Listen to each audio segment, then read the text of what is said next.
Hey, this is David Plotz, CEO of CityCast. I have a favor to ask before we get to today's conversation. We're doing our annual listener survey, and it would really help us out if you took it. And even if you took it last year, we'd be grateful if you took it again, because we can't use last year's data.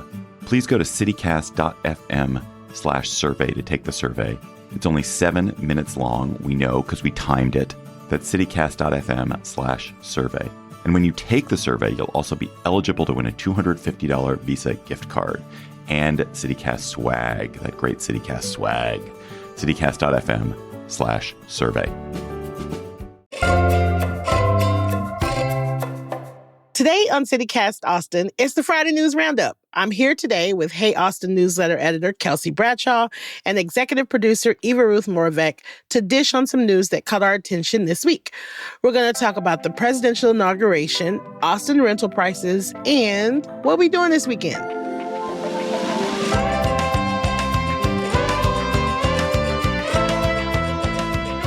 It's Friday, January 24th.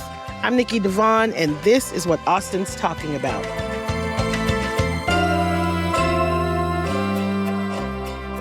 Hey, Kelsey. Hey, Eva Ruth. Hello. Hi. Hello. Okay, happy Friday. Finally. Happy Friday. So, Austin's MLK March on Monday and festival was canceled because of the weather. And so folks had nothing else to do but watch the inauguration of now President Donald Trump. So we know that this is kind of more of a national story, and obviously we're a local podcast. But I feel like it was traumatic for me, and I don't think I'm the only Austinite. So I want to get into how this affected people here, like what Austinites were focused on, who was there. Austin was front and center during the inauguration. Sure was. Yes. Front and center. We were everywhere. Yep. Everywhere. Our favorite Austin celebrities were there. Elon Musk was like a couple of feet away from Trump as he was sworn in. And we know that Elon Musk has been hanging out at Mar-a-Lago in this transitional period, and he's going to have a position in the new administration. And he's an Austinite. He's a big Austinite. And so he was up there. Joe Rogan was in the crowd, our favorite podcaster, JK. I am my favorite podcaster. As you should be. That's right. But Joe Rogan, former Fear Factor host, was in the crowd. And he's an Austinite. And then Greg Abbott is technically an Austinite, despite being governor for the entire state. And he was there. And Trump shouted him out I don't really understand the events of the day, but there was like a rally or something. And afterwards, very confused. And Trump shouted out Abbott, talking about like border policies. And like, Trump was like, I have all these plans to do all this stuff, right? He plans to start mass deportations. He plans to like close the border. There's a lot of border stuff going on. And he shouted out Abbott, just being like, you're going to be my buddy on this, essentially. And like, shout out to your current policies and all this kind of stuff. So just back to the order, it was the like official inauguration, which they had to move inside because of weather for the Texans in the crowd. I'm sure they were very appreciative of that because it was freaking freezing outside. They did it all inside, and Elon was like right behind Trump as he was getting like the official swearing in situation was happening. And then I think after that, Trump went to a different location, like a different part of the Capitol, and he spoke to supporters who had gathered there, and that's where Greg Abbott was. He just like started talking about like the Texas governor, and people in the crowd were like, he's right here, and they like panned over to Abbott, who was like, yes, hello. And then later in the evening there was like a rally at the Capital One Arena, and that is where Elon Musk did something that I think angered some Austinites, at least one of our favorite Austinites. If not our favorite Austenite. Our number one. Our number one girl. He is not, in my opinion, he is not the Austinite. He lives in Austin, period. Him and Joe Rogan. I don't, you know what? Here's the thing. I don't even dislike Joe Rogan as much as I dislike Elon Musk. I have a visceral hate for this man that keeps coming up in my life. So the whole thing was a weekend full of disappointment because first Snoop Dogg DJ'd at some sort of inaugural thing that Trump had on Friday. I saw that. As I'm licking my wounds, right? I look on the internet and this idiot, Elon Musk, has given a Nazi salute twice. He did it twice. You know what? President Trump made like 26 executive orders, some of which focused on cracking down on immigration, gutting energy and climate policies, curbing trans rights. And the only thing I can think about is this slack-jawed idiot on national television doing a Nazi salute twice. He did it twice. I have to just say there are lots of people who think that it was a salute. There are other people, including some pretty big voices like the Anti-Defamation League that's like, pump your brakes. Okay. He does strange hand gestures. He does it as he says, my heart goes out to you. Elon Musk hasn't really said whether or not, like, what he was actually doing. He hasn't, like, confirmed or denied it explicitly, but he did sort of, like, poke fun at the idea that he's getting hosed by it, by, like, posting other people who have done something similar. Just saying, just putting that out there that there are some people who did see it as a salute that was used by the Nazis that brings up some big feelings for people. Nikki, Eva, and I have been like talking about this and like how to talk about this on the podcast and like what actually happened, et cetera, because like I think Nikki made a great point when we were talking about this yesterday. Like if he had gone up there and said the N-word, like that's really explicitly racist, explicitly wrong, et cetera. But like with this salute, a lot of people have been able to like be like, no, he couldn't have possibly meant that. And like, no, that there's no way. I think my issue is like, I have a really hard time accepting that someone would do that on a national stage. Like, I don't want it to be true that that's what he chose to do and that that's what his purpose was. Because, you know, I'm Jewish. It's uncomfortable. Yeah, it's uncomfortable. And like, when I did see it, it was a little like, oh my God. And like, it's a little freaky. Like, I think because there is part of me that's still like a little naive about moments like this, like I really like want to say like, no, that couldn't have been what he meant because that would be evil and bad. And I don't want a world where that, you know what I mean? Like, yeah, I don't want that to be true. Anytime I'm on stage, because I know what that salute looks like, I'm cognizant and aware of the things that I do when I address, when I look at the crowd, when I point at the crowd, when I do anything, I'm aware. Let's take the N-word. This is why we say, quote unquote, the N-word, so that there is no, we don't say, people don't say ninja. They don't say it, right? Like, when we are aware that there are things that are touchy and can be misconstrued, we adapt and we adjust. And I don't care how excited he was. As a grown adult, you know the history. Okay, like we are able and capable to regulate ourselves, right? And here's the thing. I believe wholeheartedly, if it was one of those things where he was just like, I got excited, because I've been there. I've gotten excited and been like, what do I do with my hands? If it was clearly one of those things, then he would have, or he should have been like, look, y'all, I got excited. I got ahead of myself. I see how that could be misconstrued. My bad. But that's not what he did. That's not what he did. Right. Instead, he doubled down. He made a joke of it. It was like, what, me? Don't be silly. Here are all these pictures of other leaders that do something, that raise their hand and do something similar. And attack the media for even going there. Yeah. Right. That's not how you take accountability when you flub.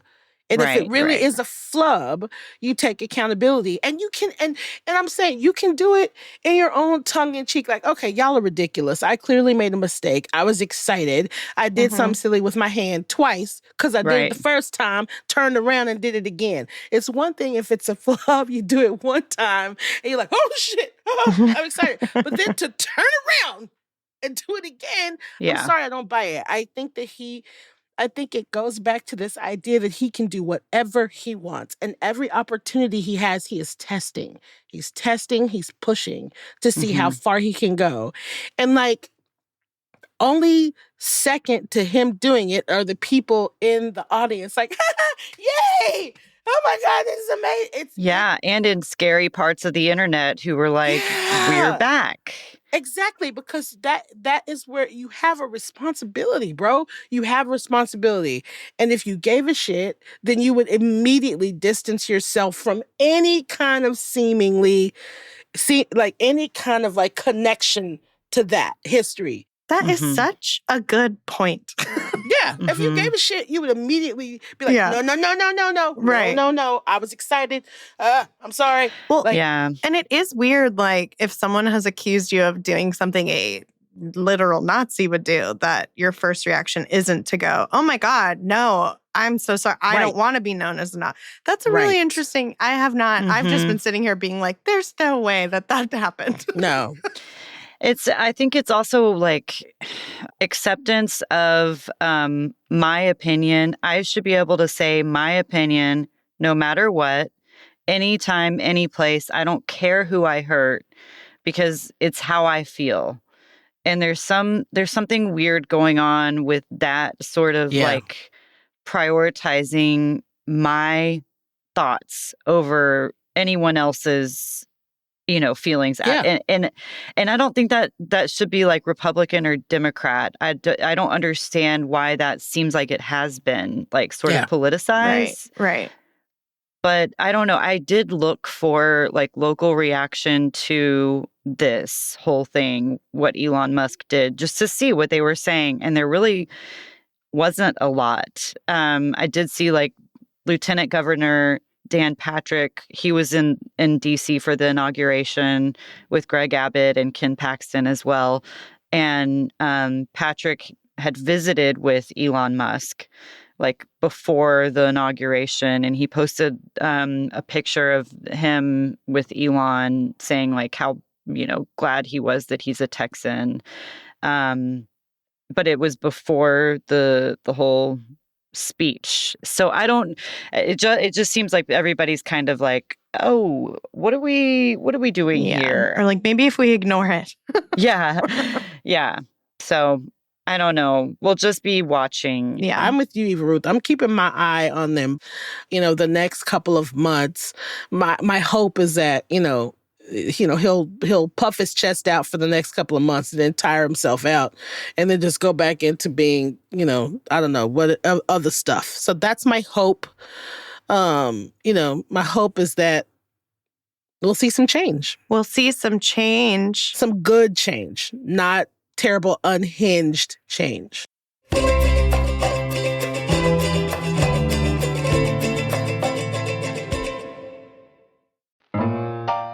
It's Nikki. There's an event coming up that you cannot miss.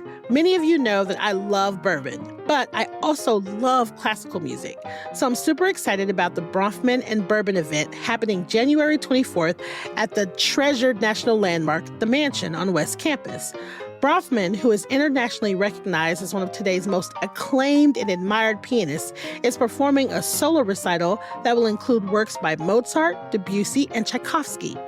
General admission tickets include a whiskey tasting of Old Forester bourbon from Brown-Forman and a whiskey sample from local Johnny Pickles distillery. And VIP tickets include the tasting, the sample, food, and an open bar. So head on over to the events page of atxmusic.com to grab your tickets now. And because I love our listeners, there's a coupon code just for you. Use code CITY10 for 10% off of your ticketed purchase. I'll see y'all there. There's no place like Texas, except when it comes to skiing. We know you're heading to seek snowier pastures this winter. Before you leave, grab one last taste of the real Texas in Amarillo. Hike, ride, or roll your way through the beauty of Palo Duro Canyon, the second largest canyon in the U.S., while your legs still feel fresh. Carbo load with that last taste of glorious Tex-Mex before you pivot to warm soups and chalet charcuterie. Or sneak into a speakeasy and enjoy a well-crafted cocktail before those shot skis get passed around. Amarillo is quirky and wild, Western and spontaneous. You can spray paint a Cadillac, cruise Route 66, or find a cowgirl hat to complete the outfit that's been missing something. Whether we catch you on the way there or the way back, we can't wait to hear your stories and pour you a drink. The mountains may be calling, but Amarillo will make you proud to call Texas home. Visit Amarillo and après-ski into the real Texas. Speaking of change, so recently rental prices keep dropping in Austin. And it's one of the only major cities where this is happening.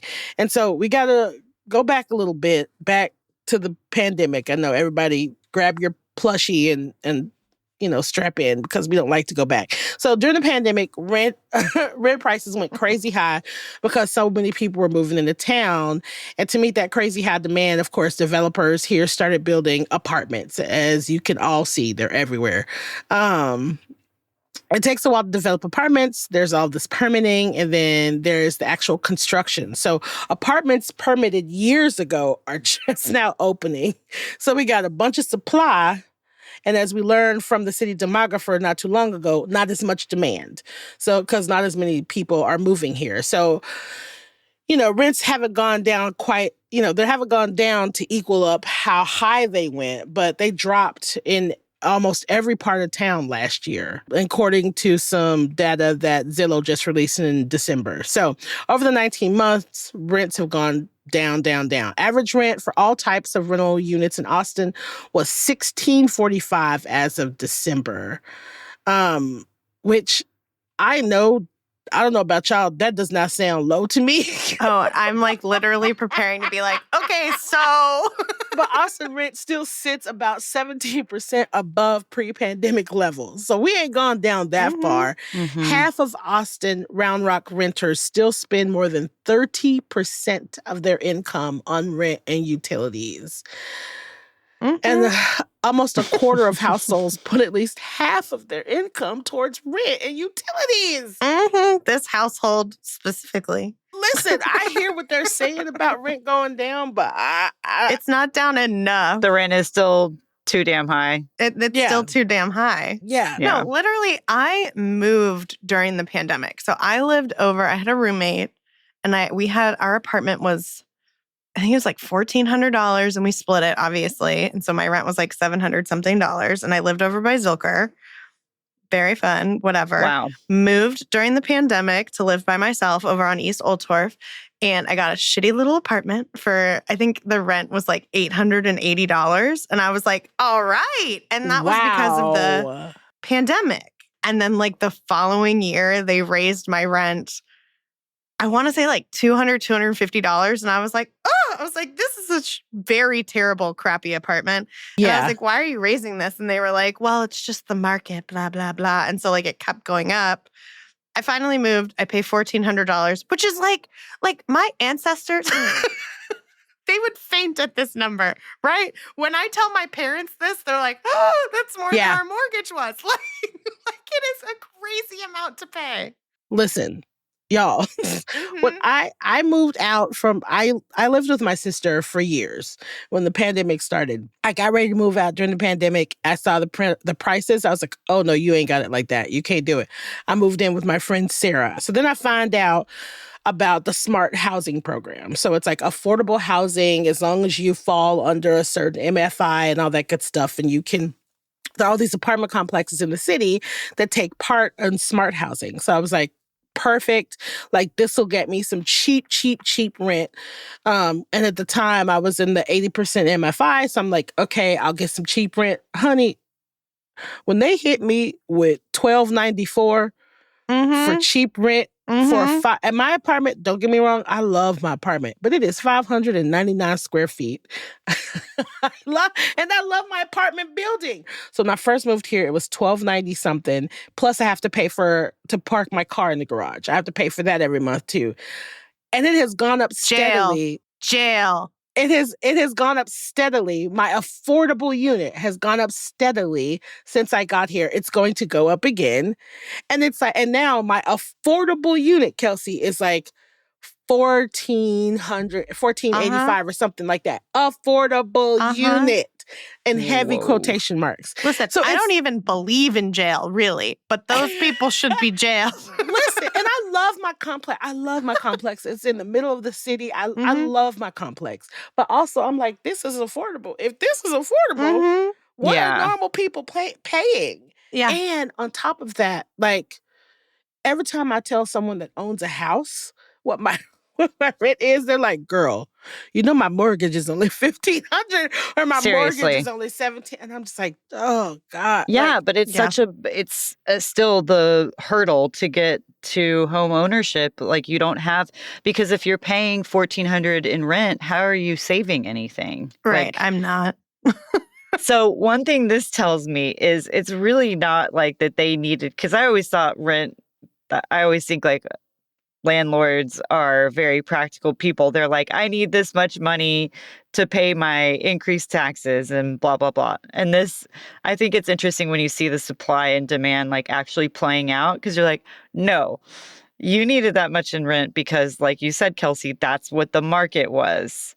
And now that the market is saying, no, that's not what we're doing anymore, the prices are going down. So it's like, it's all just, it's fascinating to me, but it's also really frustrating that it hasn't, kind of settled down more. I know like also that Austin City Council has cut through some red tape and like actually acknowledged that the city's growing, that we can't do anything about it other than like address it, provide housing for it, change our policies. So yeah, more density could be helpful. I don't know. Yeah, I would like to see that number come down, like $800 more. Seriously. All rent should be like $400. Yeah, definitely. Eva's like, absolutely, totally, girl. 400. Absolutely. Here's something funny. When I'm going to age myself a little bit, but when this is crazy. So 2004, 2005, the first apartment that I lived in, like outside of like college stuff or whatever, that kind of apartment, my boyfriend and I at the time moved into this cute apartment off of Burnett Road. And it was a 2-bedroom, 2-bath apartment with this huge living area, this cute little dining area, a little galley kitchen, right? Off of Burnett Road, and our rent was $637. And my closet for that apartment was the size almost of my living room now. Do you know what I'm saying? Like, so like watching this change for me has been like, what in the actual FUCK is happening? Because $630. And then when we went to re-sign our lease, they only raised it $50. So then it was $680 for 2 people to split. Wow. I thought we thought we were rich. We need rent control. I keep hearing about rent control we need rent on control. New York apartments. Why don't we have that in Texas?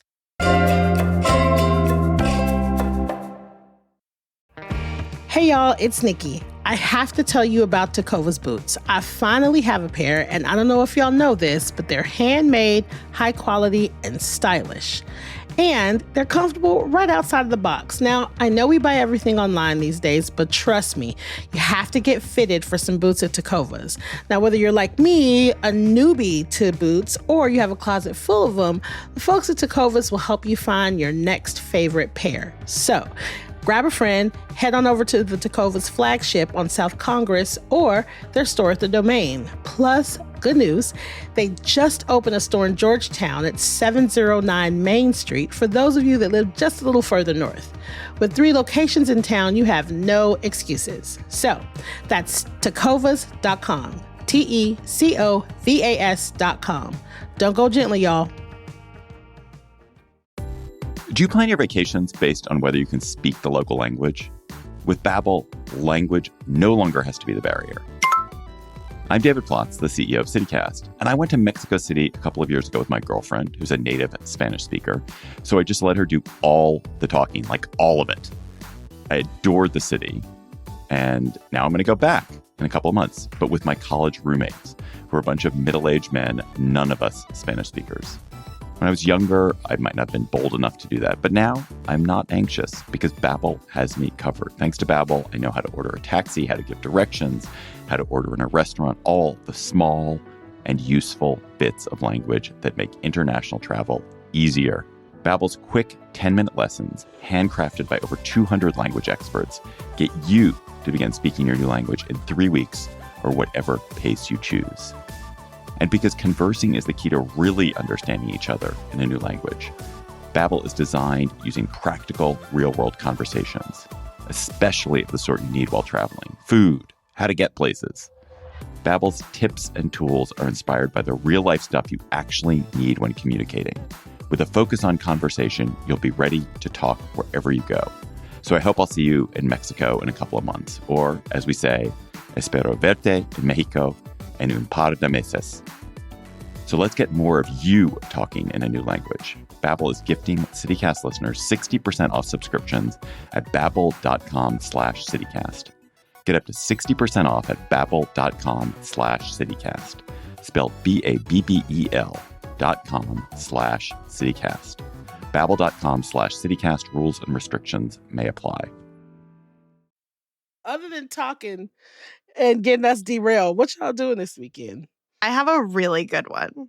Okay, let's get into it. Okay, so it's technically on Monday, but I think that's fine. It's right after Sunday, which is a weekend day. So whatever. Okay. So it's Sagebrush on Monday night. They're going to do a tribute night to the Chicks, formerly known as the Dixie Chicks. Everyone's always like, who's the Chicks? Wide Open Spaces, a tribute night to the Chicks. It's going to feature a lot of live music, and a percentage of the proceeds are going to go to Mutual Aid Los Angeles to help with recovery. And I love the Chicks. I think I've talked about it on this podcast 100 times. I am obsessed with the Chicks. When it was revealed to me that Lloyd Maines was going to be on the podcast, I lost my mind. I was like, oh my God, Natalie's father. Poor Lloyd. Lloyd! A whole legend in his own right. I know. I'm so sorry, Lloyd. Also Natalie's dad. So excited. Going to go with a couple of friends and see what it's about. I think they're just going to play Chick songs all night. There's a bunch of different bands going. That sounds amazing. I might do that. That'll be a lot of fun. Libby and the Loveless, the Side Saddles, Rock Bottom String Band. And they're going to have a DJ, Boy Orbison, spinning 90s country vinyl. Oh, fun. He does Neon Rainbows at Queer Up Charlie's. It's a Neon Rainbows event. Yeah. Yeah. Oh, okay. Yeah. Yeah. So I'm really excited. Going to go with a couple of girlfriends. Oh, nice. That's awesome. Yeah. You'll be without a voice on Tuesday, I imagine. I will, yes. I too love the Chicks, and so I actually you might see me there because that sounds amazing. If you're not too tired from your crazy weekend. That's true. I mean, Nikki, as per usual, has a couple plans. So tonight I'm doing Bourbon and Bronfman solo recital at the Mansion. Bronfman is a pianist. He's like world renowned, and he's going to be doing a solo recital, and he's going to be doing the music of Mozart, Debussy, and Tchaikovsky. And there's going to be a whiskey tasting, and I'm going to drink and listen to some classical music at the Mansion on Friday. And then Saturday, I'm going to be emceeing Homegrown Roots. That's Preservation Austin's annual fundraiser at Antone's. And it's going to have music from Susanna Chaffel and Ray Prim and Nidamaya. And they help support, like, the money that they raise, I'm sure will go to help what their programming, which they for work 2025. on. Yeah, they really fight, like, to save preserve Austin's history. All over the city. Preservation Austin can get all of my time and energy because they're incredible. And so, this fundraiser is going to help them with all of their to the 2025 programming. So all of it. So if y'all ain't got nothing to do, y'all can come see me talk on mic and try to keep from cussing at at the fundraising event. And using her hands appropriately. Yeah. And using my hands Watch appropriately. The pro. Yeah. And then actually, I'm not kidding, Kelsey. I might do that thing on Monday. I might go to that. Yes. I love the Chicks. I love the Chicks. Sunday will be a day of rest. Eva, what about you? Well, there's this new performance project that is coming out this weekend. It has a world premiere tonight, and then it's also on Saturday. It'll be on stage as well. And it's called Postcards from the Border. And it's this production that uses music, photographs, and spoken word to really like transport people to the border. So it's like trying to, you realize that even in Austin, a lot of people don't actually know what the border looks like, what it feels like smells like. You get these snippets from the news of like when some big leader is there having a press conference and it looks so militant and it's just kind of like unfamiliar. So I think that these three artists kind of joined forces to like transport people there. So it's Oscar Caceres, he's a writer and English professor at UT, Joel Salcido, and then the third person involved is Carrie Rodriguez, and she's an Austinite and a violinist, a fiddler, and she wrote the music for it. And so it's really cool. I would recommend listening to this awesome interview on KUT.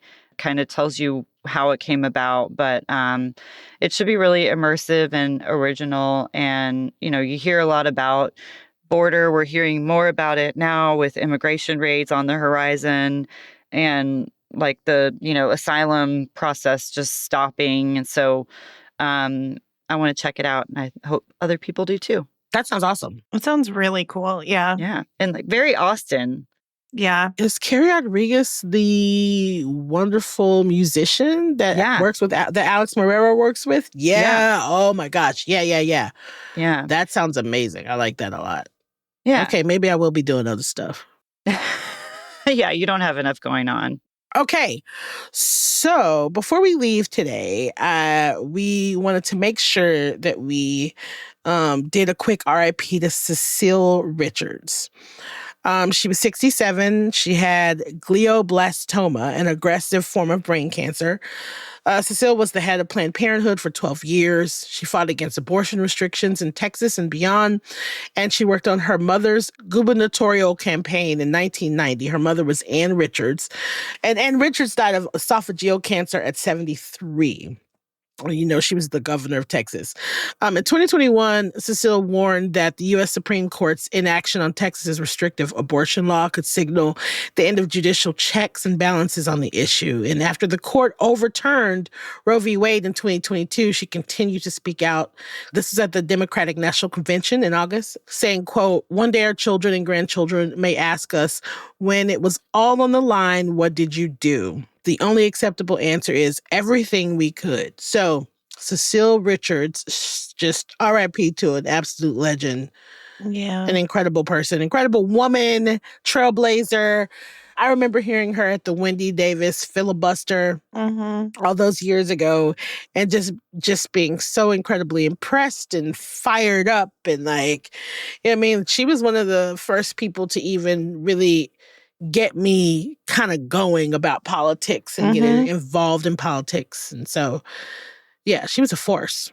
She really was. And she was somebody too who like she got me going. Like I've always been mad about, how women are treated in society and how women are treated in Texas. And it's really hard sometimes to feel hopeful. And she just was somebody who was like always fighting, always trying to do better. And I think those kinds of people are really special. Like the people who never seem to tire out of the fight. I really appreciate them. Yeah, exactly. It was really sad seeing that on Monday. Yeah, and she did. There was even an interview that the Texas Observer had recently with her that I think was like among her last interviews. And she was talking about how she wanted to start using TikTok to advocate and for her advocacy. So it's like, trying to reach young people has always been a really big part of activism, and she seemed to have it down pretty well. So regardless of where you fall, I think we can all, be respectful that she did a lot, and encouraging people to get involved is always a good thing. Absolutely. Yeah. I think anybody that uses their lifetime to fight for the rights of others. Yeah. You got to respect that regardless of what you believe. Very noble. She used her lifetime, to fight for public others. service. So, Yeah. The true definition of public service and, just trailblazing awesomeness. So R.I.P. Cecile, rest easy. Yep. And that's our show. That's Eva our show. Eva Ruth, Kelsey, thank you so much for being here with me and rounding up the news with me this week. I'll see you on Monday. Goodbye, Earl. Have a great weekend.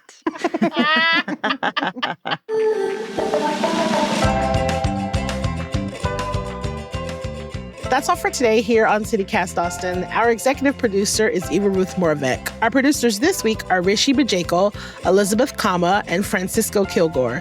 And I'm your host, Nikki Devon. Our Hey Austin newsletter editor is Kelsey Bradshaw. Music is by Nelson Valente Aguilar of Como Las Movies. If you enjoyed the show, why not tell a friend, rate the show, leave us a review, and subscribe to our Hey Austin newsletter. We'll be back Monday morning with more news from around the city. Bye, y'all.